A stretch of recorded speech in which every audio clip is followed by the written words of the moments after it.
name of our cruise is Baltic Treasures, and I happen to have somebody with me today who's going to seek a thrill as well as a treasure.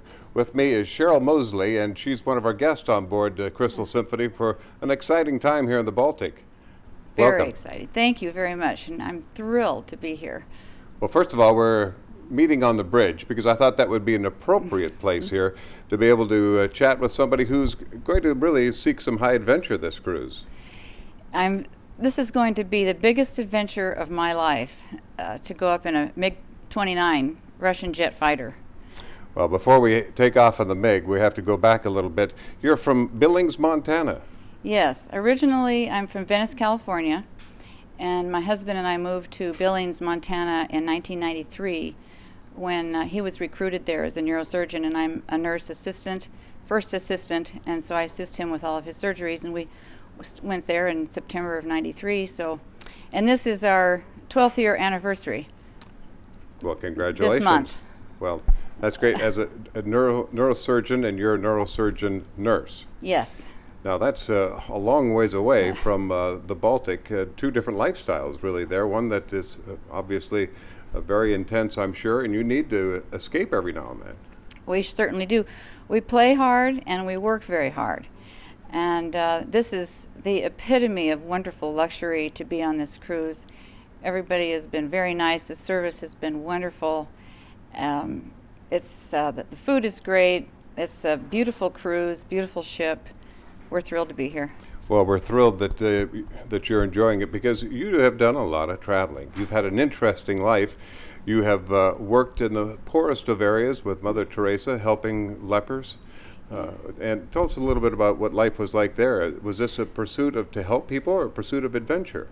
Well, actually, it turned out to be a sort of an accident that was another great experience, extremely different than this, obviously. But I was a nurse. I became a nurse in 1969, and I've worked in the operating room and intensive care, air ambulance service.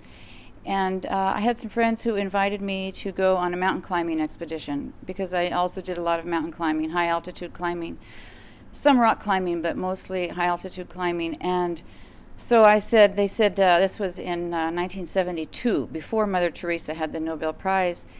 And I said, sure, I'll go mountain climbing up to 23,000 feet. It sounded wonderful. And after that, and there were 8 of my friends, males, because in those days I think mostly men did all the climbing, contrary to today. And so anyway, we spent 2 months in the mountains. And after that, they had to come home, and I said, wow, I've come all this way.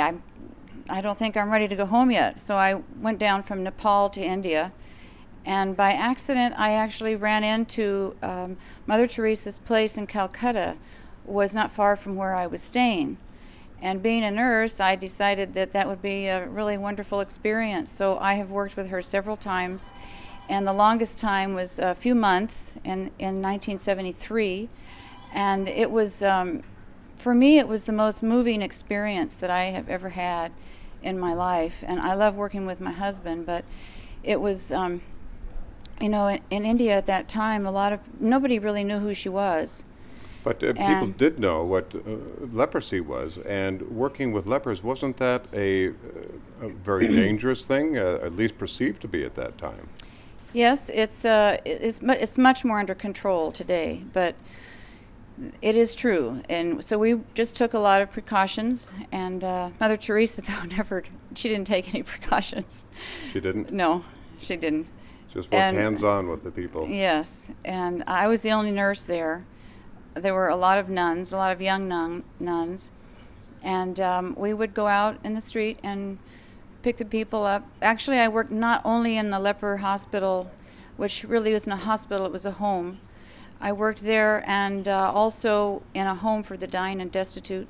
She also has orphanages, and at that time, she really just had the main ones in Calcutta, New Delhi, and Madras in southern India.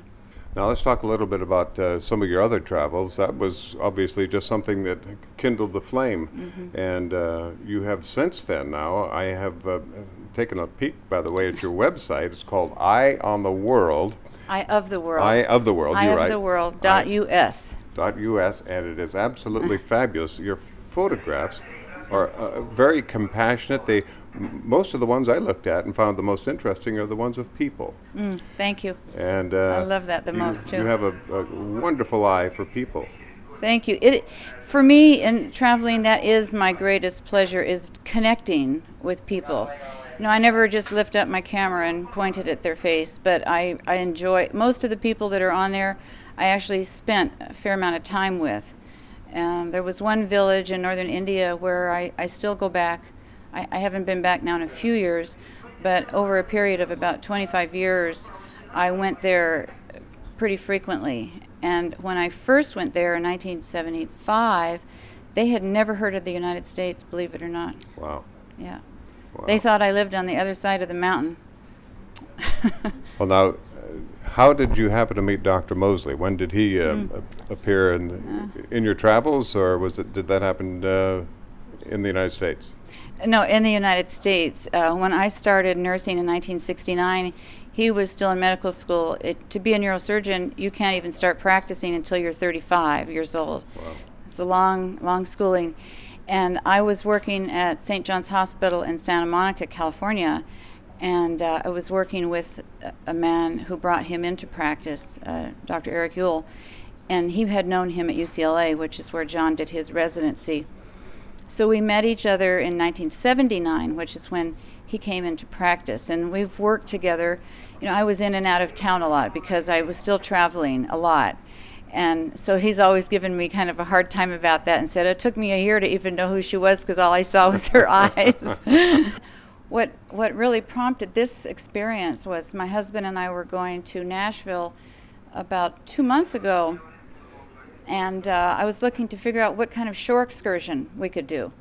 And I went flipping through the book, and when I saw MiG fighter, I thought, this is not impossible. So I just flipped right by it. I thought, I can't do that. And not because I was afraid, but it just seemed like such an enormous thing. And my husband, I gave him the book, and he's going through the book, and he looks right at me and said, you have to do this.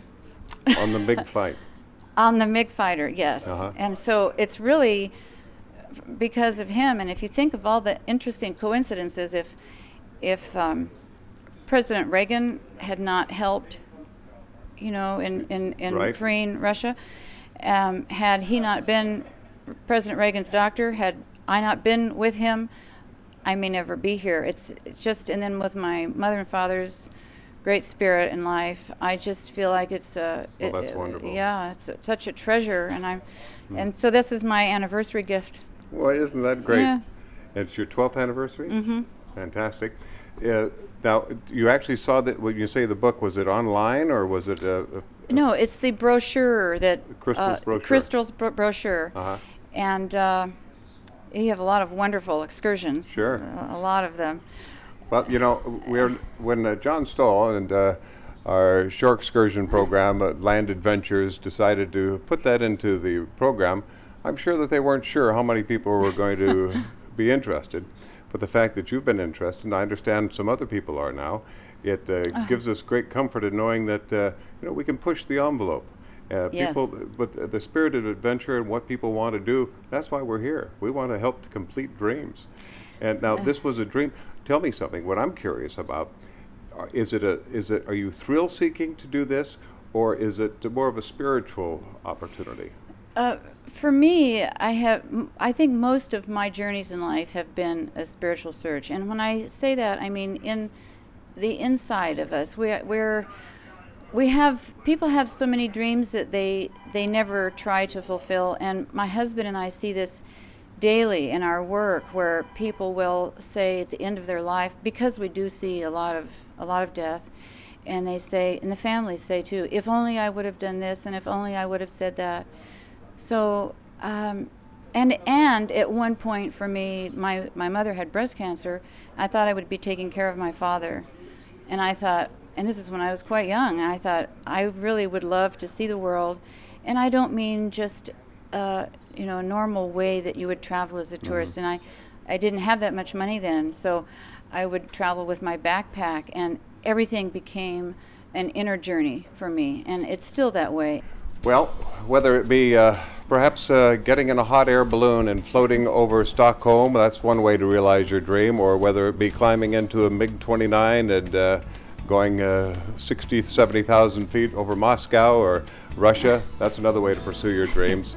That's a way that we push the envelope. No matter how it is you live your dream, remember that Crystal Cruises always provide you that choice.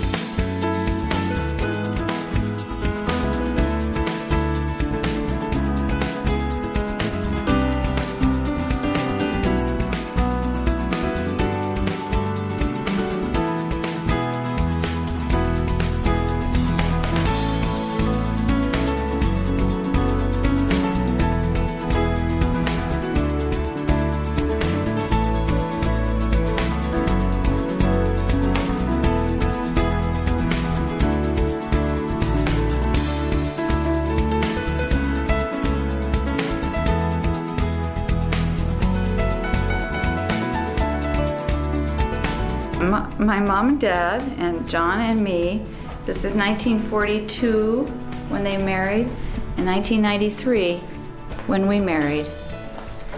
And if it weren't for all three of them, I wouldn't be here.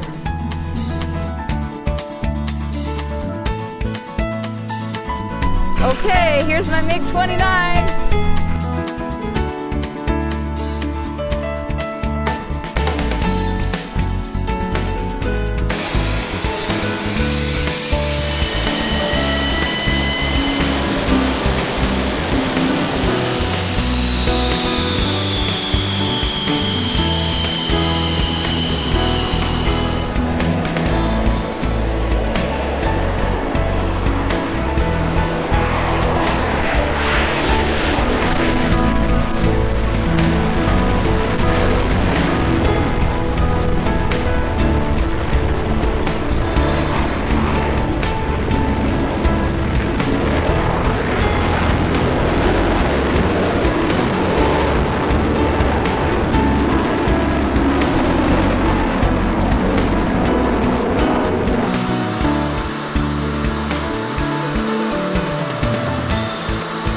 I bought this for Cheryl because she's always wanted to fly.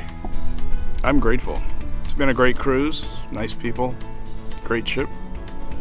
But this was the highlight of my lifetime, is to be able to do this for her. We're out here with Cheryl and John Moseley.